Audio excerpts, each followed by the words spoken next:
আপনারা হেডলাইন এবং ব্যানার দেখে হয়তো চিন্তা করছেন যে আমেরিকান ফ্ল্যাগও দেওয়া আছে, হঠাৎ করে স্যাংশনের কথা বলছে, কি স্যাংশন আসছে, বা আসলে কি আমেরিকায় স্যাংশন দিচ্ছে নাকি, সেই বিষয়টা নিয়ে আসলে কথা হলো। তো সেই বিষয়টা নিয়ে কথা বলার আগে আপনাদেরকে ছোট্ট করে 30 সেকেন্ডের একটা জিনিস একটু বুঝিয়ে দিই। আমি গতকালকে আমার যে কন্টেন্ট ছিল বা অনেকে যে কন্টেন্ট করেছেন, তার আগের দিনের যে কন্টেন্ট ছিল, এগুলোতে এখন আস্তে আস্তে অনেকেই কন্টেন্ট করছেন, সুতরাং আপনাদের বিশ্বাসযোগ্যতা অর্জন করছে যে জি, আমি যেগুলো বলেছিলাম সেগুলো সত্যিই বলেছিলাম। এখন যখন আপনারা জানতে পারছেন যে আমি যখন বলেছিলাম যে শেখ হাসিনার সাথে মার্কো রুবিও কথা বলেছে, অনেকে বলেছিলেন মিস ইনফরমেশন, কিন্তু এখন বিভিন্ন কন্টেন্ট ক্রিয়েটাররা বলছেন, এমনকি জনকণ্ঠ পত্রিকাও বলেছেন, সরাসরি দেখা করেছেন, তবে না, সরাসরি দেখা করেননি, ফোন আলাপ হয়েছে। তো যে যে বিষয়টা নিয়ে কথা বলবো বলছিলাম যে গত কাল দুপুরবেলা জামাত, সকালবেলা বিএনপি, এবং তার আগে আপনার ডাক্তার ইউনূসের সাথে আমেরিকা যে বৈঠকগুলো করেছে বা ভার্চুয়ালি বৈঠক করেছে, সেগুলোতে একটি জিনিসই আমেরিকার ছিল, যে আমরা যা করেছি ইন্ট্রিমের সাথে, আমরা যেসব চুক্তিগুলো করেছি এগুলো তোমাদের আমলে বৈধ থাকবে কিনা, বা তোমাদের আমলে তোমরা এগুলোকে সাস্টেন করাতে পারবে কিনা। জামাত বলেছে, স্যার আপনারা যা বলবেন সব, আপনারা দরকার হয় সব নিয়ে যান, কানাচে কানাচে পাড়ায় পাড়ায় ক্যাম্প খোলেন, কোনো সমস্যা নেই, আমগো ক্ষমতা চাই। ডিএমপিও সেম। এবং ডাক্তার ইউনূসের সাথে যে বৈঠক ছিল, সেই বৈঠকেও ডাক্তার ইউনূস অনুরোধ করেছিলেন যে কি বলেন, আমরা যেসব চুক্তিগুলো করেছি নন ডিসক্লোজাল এই সেই, এগুলোর ব্যাপারে আপনাদের মতামত কি। বিএনপি বলেছে, না না না, আমরা সব ওকে, আমরা we are all okay, we have a plan, মানে আমরা একটা প্ল্যান আছে যে আপনারা যা করেছেন তাই ঠিক থাকবে, প্রয়োজনে আপনাকে রাষ্ট্রপতিও বানানো হবে। এই হচ্ছে যে বিএনপির মনোভাব। বিএনপির সাথে যখন আমেরিকান কূটনীতিকরা কথা বলেছে, তখন বলেছে যে হ্যাঁ, আমরা রাজি আছি, কোনো সমস্যা নেই, কিন্তু বিএনপি জানেই না যে আসলে চুক্তিতে কি কি হয়েছে, কারণ এটা তো নন ডিসক্লোজার। সুতরাং বিএনপি জানে না, কিন্তু বিএনপি না জানার পরও বিএনপির কথা হচ্ছে, যদি দেশের 16 টুকরা করে 15 টুকরা আমেরিকাকে দেওয়া হয়, এক টুকরাতে আমি তারেক জিয়া প্রেসিডেন্ট, প্রধানমন্ত্রী হব, কোনো সমস্যা নেই। এটা হচ্ছে বিএনপির মূলধারা। তো এখন বলি যে স্যাংশন, আসলে স্যাংশনটা আসছে কেন, স্যাংশনটা যে আসছে বা স্যাংশনটা যে পড়বে, তার কিছু সিমটম দেখেন।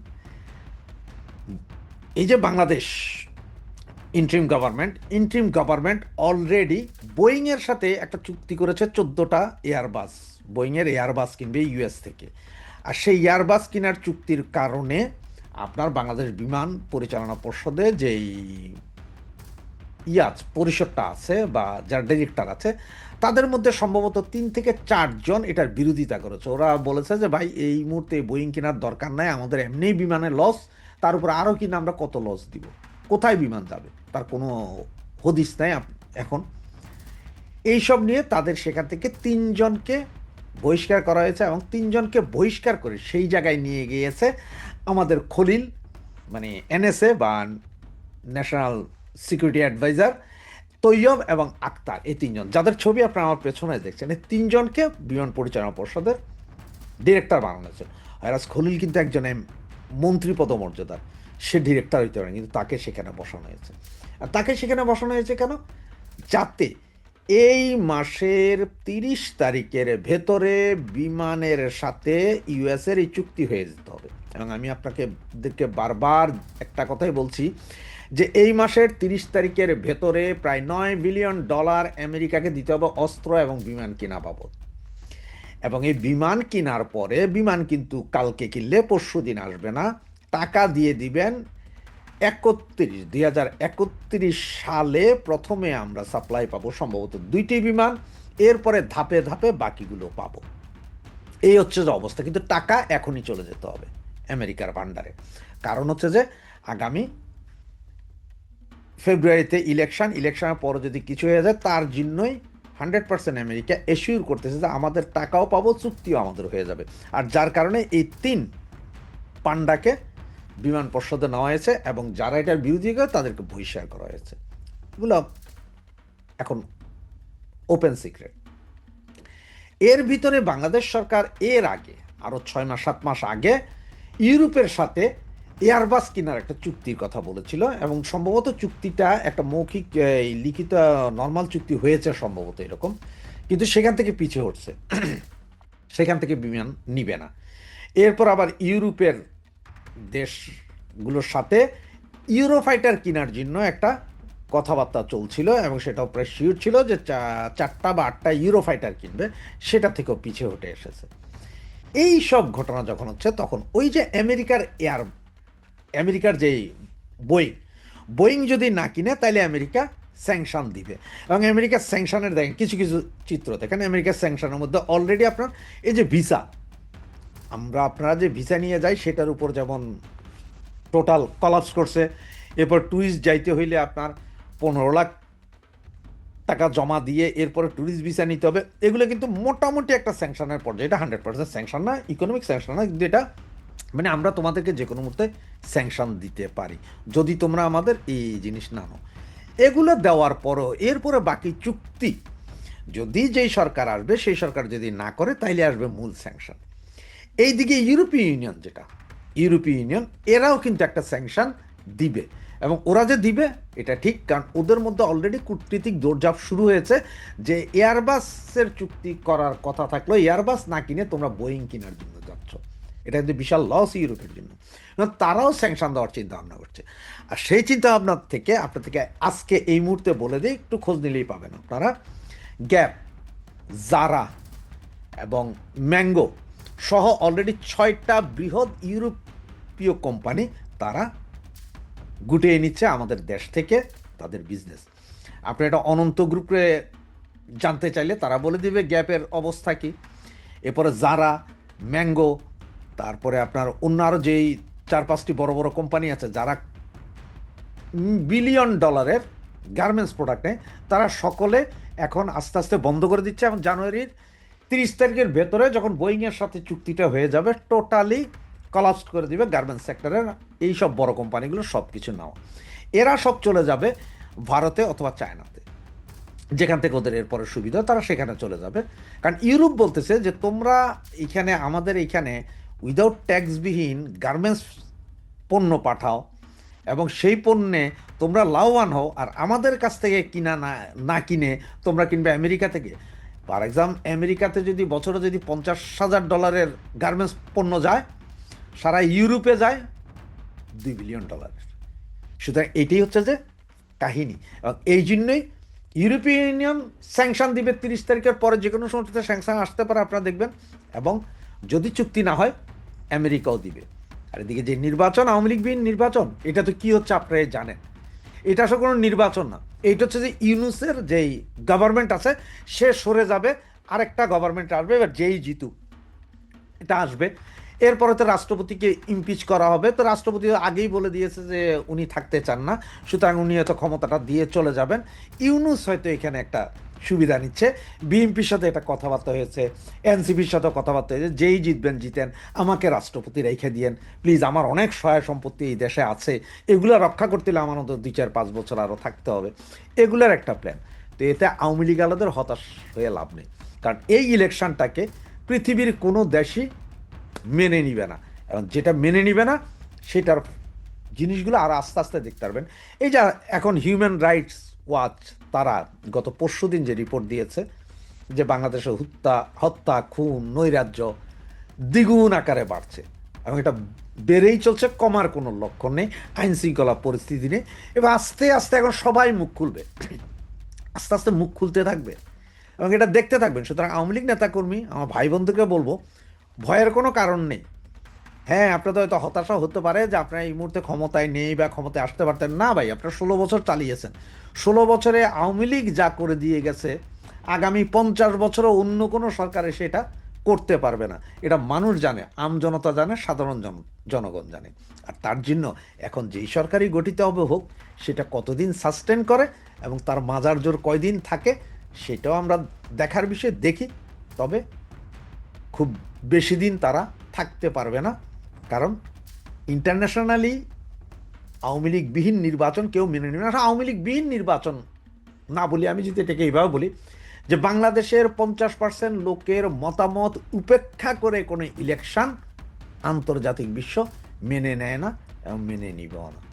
এখন আপনারা অনেকে এইবার আমারে গাইল দিতে পারেন, এখন এটা সত্য কথা বলি আপনারে, আমরা এই যে বঙ্গু যারা অশিক্ষিত বাঙালি বলবো, আপনারা যারা বলেন না যে আধিপত্যবাদ ইন্ডিয়ার ইন্ডিয়ার আধিপত্যবাদটা কেমনে শুরু হয় দেখেন। টাটা গাড়ি সবাই চিনেন, টাটা গাড়ির টায়ার, টাটার জিনিসপত্র, টাটা গাড়ি সব পাওয়া যায়, খুব অ্যাভেলেবেল। আবার ওই জিনিসপত্র অন্য গাড়িতে লাগান যায়। গাজী টায়ার জ্বালাইয়া দিলেন আপনারা, যেটা বাংলাদেশের টায়ার জগতের 80% দখলে ছিল গাজী টায়ার, বাংলাদেশি প্রতিষ্ঠান। সেগুলো জ্বালায় টালায় দিলেন, এখন আর নাই। সব আইতেছে থেকে ইন্ডিয়া থেকে, বাকি আর কোথাও থেকে আসে না, সব ইন্ডিয়া থেকে। তার মানে কি হয়েছে, ইন্ডিয়ার এই আধিপত্য দেওয়ার জন্য আপনারাই গাজী টায়ার জ্বালাইছেন, জুলাই যোদ্ধারা। কারণ আপনাদের কাছে টাকাটা হয় ইন্ডিয়া কোনোভাবে আপনাদের ঢুকাইছে যে আমাদের ইন্ডাস্ট্রি জ্বালাইয়া দেন, বাংলাদেশের ইন্ডাস্ট্রিটাই জ্বালাই দেন।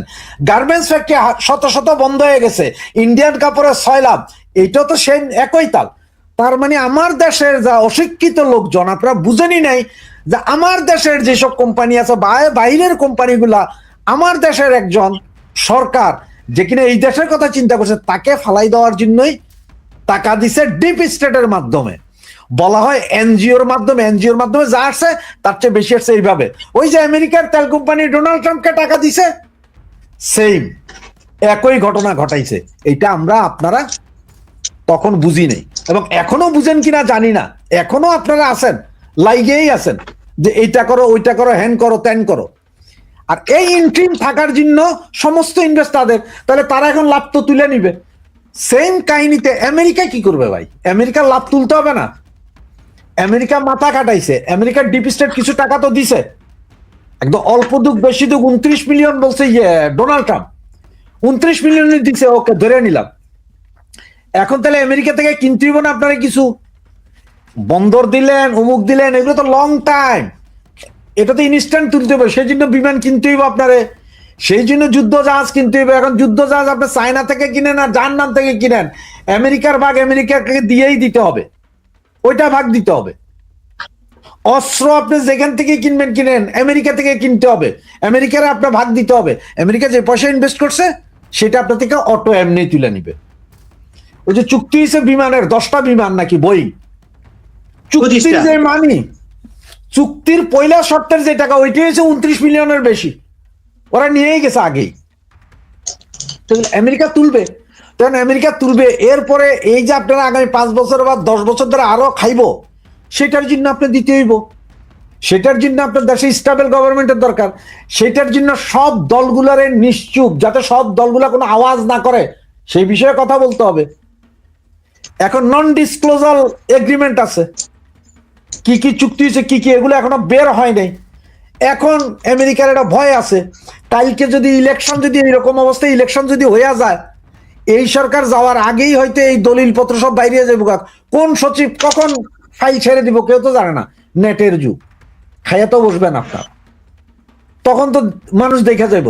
তো সবকিছু মিলে ইন্ডিয়া, এই আমেরিকা আছে একটা প্রেশার, এই প্রেশার থেকে তারা বাইরে হওয়ার জন্য সব দল, এবং তাদের দরকার সব দলের অংশগ্রহণ, মানে সব দল মানে কিনা। আজকে যদি শেখ হাসিনা কয়ে ঠিক আছে আপনারা যা যা বলছেন আমরা মাইনে নিলে, আমরা যে ডিস্টার্ব করব না, যা চুক্তি হয়েছে এগুলো ওকে আছে, আর যেগুলো যেগুলো চান এগুলো আমরা 2-1টা দিব, 1-2টা দিব না, এই কথা যদি আজকে শেখ হাসিনা বলে, 24 ঘন্টার ভিতরে দেখবেন যে আবার ফেসবুকের চতুর্দিকে দেখবেন যে আওয়ামী লীগ সারা বাংলাদেশে মিছিল মিটিং করতেছে, জেলখানায় প্রতিদিন 1000 লোকের জামিন হয়ে যাইতেছে। এটা দেখবেন, লিখে রাখেন আমার কাছে। নোবেল শান্তি, জি আপনার কি বুঝার এখনো ইয়ে আছে? দেখেন, এক নোবেল শান্তি আমাদের আং সাং সুচি, ওনাকে নোবেল দেওয়া হয়েছিল যাতে মায়ানমারটাকে উনি দখল করে রাখতে পারে, ওনাকে বসানো হয়েছিল কোনো রকম, কিন্তু শেষ পর্যন্ত পারে নাই। মায়ানমারের কূটনীতিক চাল আর ইন্ডিয়া আর চায়না রাশিয়ার চালের কাছে ওখানে আং সাং সুচি এখন জেলে। কারণ মায়ানমারে যদি সুচি থাকতে পারতো তাহলে মায়ানমার পুরাটা আমেরিকা খাইতে পারতো। মিয়ানমার থেকে চায়নার প্রভাব কমানোর জন্য এখানে অং সান সুকিকে প্রয়োজন ছিল, যদি তাকে এস্টাবলিশ করা যায় তাহলে আমেরিকার আধিপত্য শুরু হবে। আমি তো কথাটা ওইটাই বললাম যে চায়না, ইন্ডিয়া আর রাশিয়ার কূটনীতিকে চাইলে চাণক্য নীতিতে ওরা হাইরা গেছে, যার কারণে মিয়ানমারে এখন কিছু করতে না পারে, বাজায় রাখছে গৃহযুদ্ধ। এরপরে আরেক ইয়েরে বসাইলো আমাদের দেশে, এরপরে মাচোদা, ওই বেটার ভেনিজুয়েলায় 47%, সারা পৃথিবীর রিজার্ভের 47% তেল হচ্ছে যে রাশিয়া ইয়েতে আছে, ভেনিজুয়েলাতে আছে। ভেনিজুয়েলার প্রেসিডেন্টের নিয়ে গেল, ওনাকে আগে একটা ইয়ে দিয়ে দেওয়া হইলো কি নোবেল প্রাইজ, যাতে উনি যায় বসে। এখন এইখানে যে মাইর খাইলো, এইখানে ভাইস প্রেসিডেন্ট ক্ষমতা নিল, সেনাবাহিনী আমেরিকার পক্ষে গেল না। ইরানে চেষ্টা করছে, পারে নাই। পাকিস্তানে চেষ্টা করছে, ওই যে মাইয়া বলা একটা ওই ইয়ের গুলি খেয়ে মরছে, ক্লাস 6 না 7 পাস বেডি, হে বলে শান্তিতে, হে কি শান্তি, মারা যায়নি। কার শান্তি আনছে কে জানে। পরে তো এখানে সেনাবাহিনী ব্যস্ত হয়ে গেছে, সুতরাং ওইটার কথা কয়েও লাভ নাই। পৃথিবীর জায়গায় জায়গায় যত নোবেল প্রাইজ দিছে সবগুলো আমেরিকার স্বার্থে দিছে। এরা দিয়া রাখে যে কারে কখন কাজে লাগানো যায় দেখি, যেটাতে যেখান থেকে কাজে লাগানো যায়, যদি লাগানো যায়। ওই যে আমাদের দেশের লটারি কি মনে আছে যে 10 টাকায় 10 লক্ষ টাকা যদি লেগে যায় লটারিটা, ওই মতিন ভাইজান 15 লক্ষ টাকা পেয়ে 10 টাকায় ভাগ্য পরিবর্তন, জিনিসপত্রের দাম আকাশ ছোঁয়া, ওই রকম আর কি।